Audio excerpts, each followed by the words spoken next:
So today let's catch up on the brands that don't get the airtime / discussion that they realistically deserve.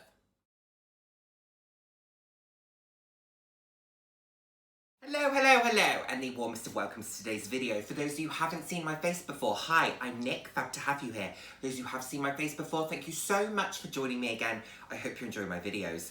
I put out videos roughly 3 times a week on a range of different topics, anywhere from fashion, some slightly more personal topics. So if that sounds like something you'd be interested in, then please do head down, hit subscribe, turn on the notification bell. I love chatting with you all. I'm all about living life loud, and what that means to me is being your authentic self, being proud to be you, and just celebrating who you are. So, before I get into it, super exciting, we hit 500 subscribers. I just want to say a huge thank you to everyone who has subscribed so far. For those who maybe haven't subscribed just yet, but continually watch the videos, please do hit that subscribe button. I would love for you to join us. Anyway, let's get into today's topic. Today, I'm going to talk about designer brands that I think deserve more airtime than they get, particularly in the discussion that I see on YouTube and Instagram, etc., because they make exceptional pieces, but for some reason just don't quite get the same amount of discussion or aren't purchased in the same way. And I was thinking a lot about this from my recent tag video where I challenged individuals, and thank you to everyone who participated so far, individuals to build a 5-piece collection excluding their top 2 brands. And what that does is it forces us to think outside our comfort zone, because I think what it certainly spoke to me was that I predominantly purchased from the same place, and I think a lot of my fellow YouTubers were in the same boat where we all kind of stick within a comfort zone, which is great, that's our style, but it does force you to think outside. But even then, with the brands that I chose, I still didn't drift too far outside of what we normally see being discussed. So I thought that I would go that step further and just talk about some of the brands that I really do love. I think they do beautiful pieces, but we don't hear a lot of discussion about. Anyway, that's enough of an intro. Let's get into number 1. And number 1 is animal print excellence. That is all I can say about this brand. And of course, I am talking about Roberto Cavalli. Cavalli, I think, was a big brand back in the kind of 2000s. You used to see a lot of it. It was very much linked to this almost effortless glamour, and I know that animal print isn't for everyone, but I think it's absolutely beautiful. I love Cavalli pieces. I used to own a Cavalli jumper, I want to say, and then I lost it in a move. But absolutely beautiful, exceptional quality. Like I said, they have this effortless quality to them, and they have very simple silhouettes, which is great because the patterns are so bold. So I think if you were trying to mix very complex silhouettes along with these very bold patterns, it could look a bit overwhelming.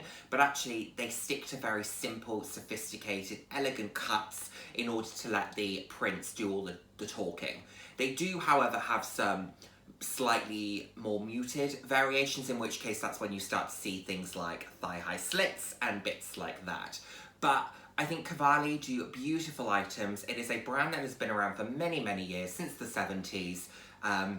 Very chic, very effortless, very glamorous. I think Cavalli is incredibly distinctive. They do a great selection of both women's wear, men's wear, lots of different variations. What I was particularly drawn to in the men's collection were their jackets, and they did this incredible like big cap print puffer jacket. I think it was fantastic, and that's the sort of thing that you could just really top off an outfit with. And a puffer jacket I always think is a great buy, but if you are in the market for one and you're not necessarily thinking, or you want something slightly different to maybe the Gucci ones, the Fendi ones, which are fantastic, but if you want something that sits slightly outside of those, then Cavalli could be a really good option for you, and it's a way of having something slightly different. The only other thing that I want to say about Cavalli as well was I was looking at their bags, and their bags were pretty good prices as well for something that was quite distinctive, so you could have a very simple outfit plus one of their bags. I was particularly drawn to one of their pouches, which was about 280 quid. It was on sale, it was half price,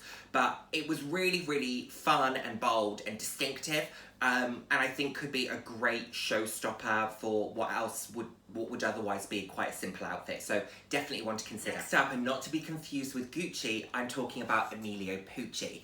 And Pucci is a brand that I remember first noticing when I was at Mall of the Emirates in Dubai back in, must have been 2008, 2009, and often I find has this slightly kaleidoscope element to it in a really fun, really vibrant, really colourful way, and it's a very, very enjoyable brand to look at. Would I buy anything from Pucci? I'm not sure, but their clothes look to be very, very well made. They look to be incredibly comfortable.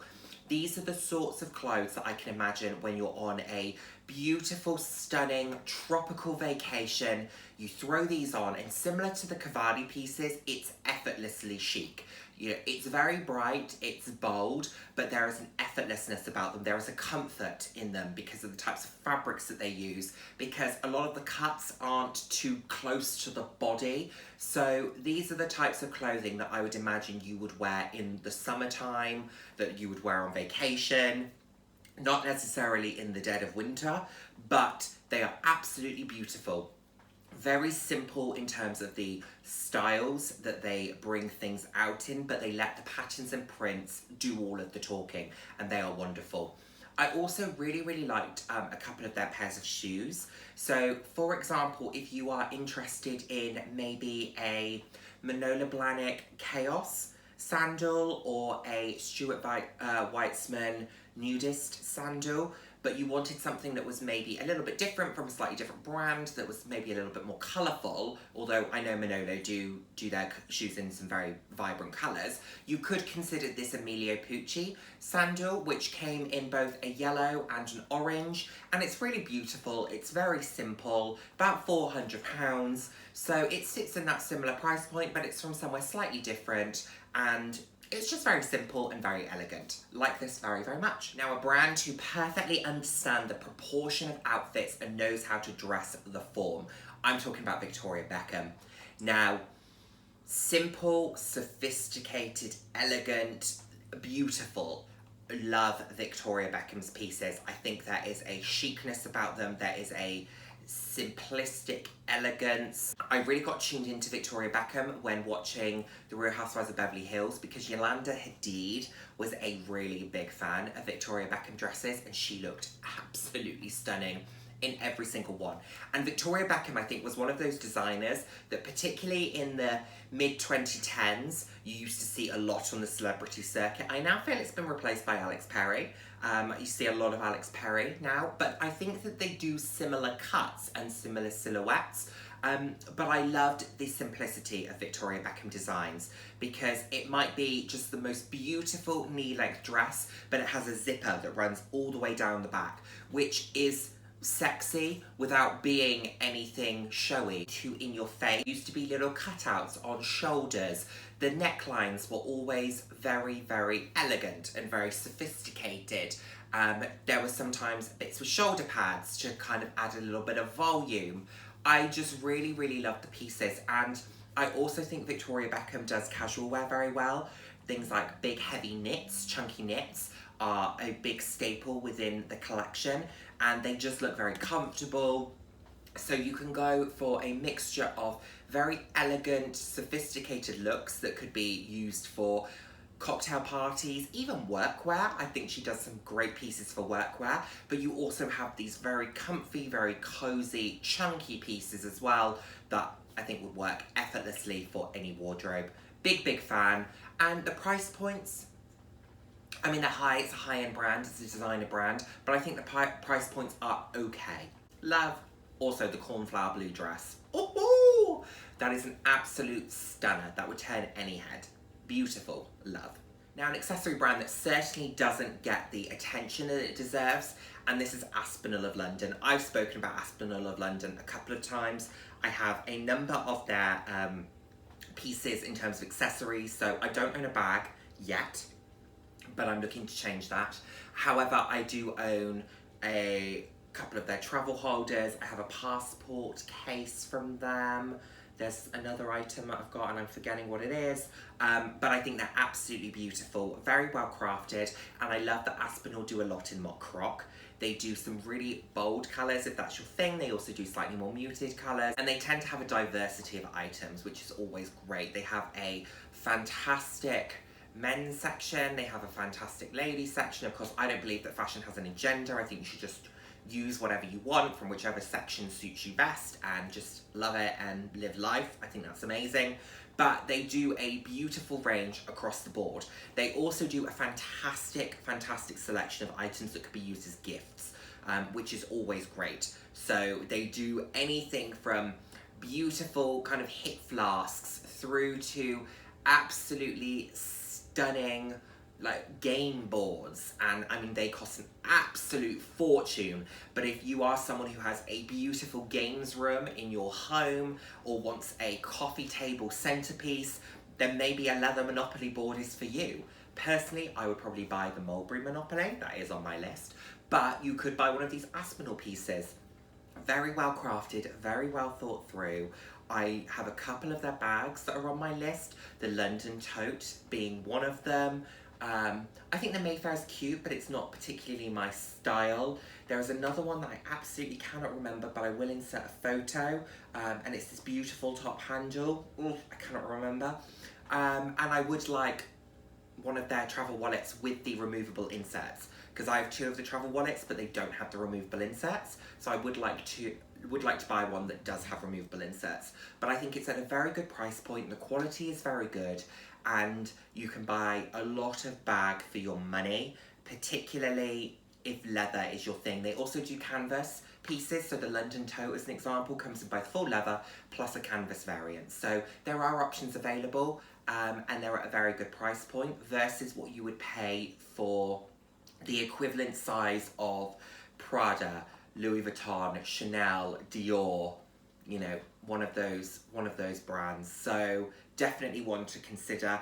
Definitely doesn't get the credit it deserves. So a brand that I used to buy the diffusion variant of many years ago, and for some reason stopped buying, but this is Armani, Giorgio Armani, and Armani has a couple of different brands that lead up to it. I have done a video on diffusion, so if that's of interest, please do go and check it out. But you are talking about, I think is it EA7, Emporio Armani, and then you've got Giorgio Armani. There's a few different ones. In a similar vein, like Ralph Lauren has, you know, Polo and Purple Label, and I've explained it all in that video, so do go and check that out.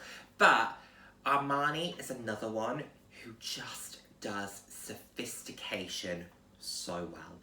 Their men's collection is stunning. It is absolutely glorious. The fit of these items, the cut of them, the silhouettes, the simplicity, but the impact of them was beautiful. They had a white jacket that I think is absolutely glorious. There's no pomp and ceremony about their items. You know, it is a stark contrast to, for example, Cavalli, which is so bold and so out there, and the prints are so elaborate. Same with Pucci, but then you've got the sophistication of a brand like Armani, and they do a beautiful collection across the board. And it's the type of brand that if you just want simple, sophisticated elegance, but very unassuming, you just want to know that what you're wearing is exemplary quality and is absolutely stunning, then I think this could be a really good brand. The price points, they are high. It is not dissimilar to the other really high-end luxury fashion houses, but I think for the beauty of the items, they absolutely deserve it. They also do some really beautiful bags as well. Nothing that was particularly my style, but I was so drawn to this pink, this kind of pink crossbody bag. This stunning shade of magenta is absolutely stunning. There is no other way of saying it. It is glorious. It is perfection. They also did this beautiful kind of wicker bag as well, and I did send it to Dale because I thought this actually has Dale written all over it. It's a beautiful, beautiful variant, and it's quite a subtle version of that type of bag as well, and they don't have a lot of branding. They almost have Giorgio Armani hot stamped, and that's about it. So it's one of those if you know you know type of brands, and I think is absolutely gorgeous. I definitely will be looking at more Armani pieces, and I think that the simplicity of it and the sophistication of it very much goes with my taste. I would probably go for slightly bolder colours, but I love the fact that they have this very elegant cut to their clothing and to their accessories. And finally, this brand just gets me excited when I see it, and when I walk past the store in London, I just want to go in and I just want to try things on, and I will most definitely be buying a pair of their shoes. This is Sophia Webster. I was thinking about Charlotte Olympia, and then I remembered that Charlotte Olympia had gone out of business, which is sad because I really loved her platforms, and I really wanted a pair of her platforms, but it wasn't meant to be, clearly. But I love Sophia Webster. I think they are so fun, they are so bold, they are so vibrant. Love the fact that you can buy anything from a shoe that has butterfly wings on it to where the heel is a flamingo to, again, quite simple styles but in very bold variants. There's a very simple pump in this multicolour print, and it's absolutely gorgeous. They do beautiful bags to accompany their accessories as well. They do a stunning bridal collection. If you were to wear a knee-length cocktail dress, you could wear one of their beautiful shoes with the wings on, and that would be something that would really make an outfit pop. I would personally wear these with tailoring. This with an exceptional tuxedo with one of these shoes, the suit cut to the ankle so that whatever shoe you were wearing really had its day. Oh, glorious. I would not recommend buying these shoes to wear them with floor length items, because then you're covering the shoe itself, and that really is the show-stopping piece, particularly if you are buying, is it the Chiara that has the butterfly wings? It is glorious. It is absolutely stunning, and they do them in so many different colours. They do it in a boot, they do it in a pump, they do it in a open sandal. There are so many different variations here, and the price point is about £500, so you're probably looking at equivalent to Louboutins, but slightly less than Louboutins. But for the intricacy of the item, I think it's well worth it. And like I said, they do a stunning bridal collection, so if you were looking for just a perfect pair of wedding shoes, this could absolutely be the ones for you. But truly stunning. Do not sleep on Sophia Webster. They are truly exceptional.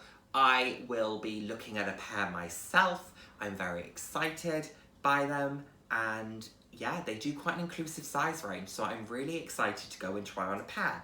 I'm not gonna lie to myself, I don't think they'll be comfortable. However, when a shoe looks that good, do you really care? I certainly don't. So we've got to go for it. Lubes and Sophia Webster are the two designer shoes that are currently on my list. So there we are, everyone. That is my list for today. Let me know what you think. Let me know if you own any of these brands. Let me know the products that you own. Are you thinking about any of them? Are there brands that you haven't heard of? Are there brands that you've never thought about purchasing from? I would love to hear from you. Please keep up the conversation in the comments, and I look forward to speaking to you all soon. Take care, everyone. Bye now. Mwah.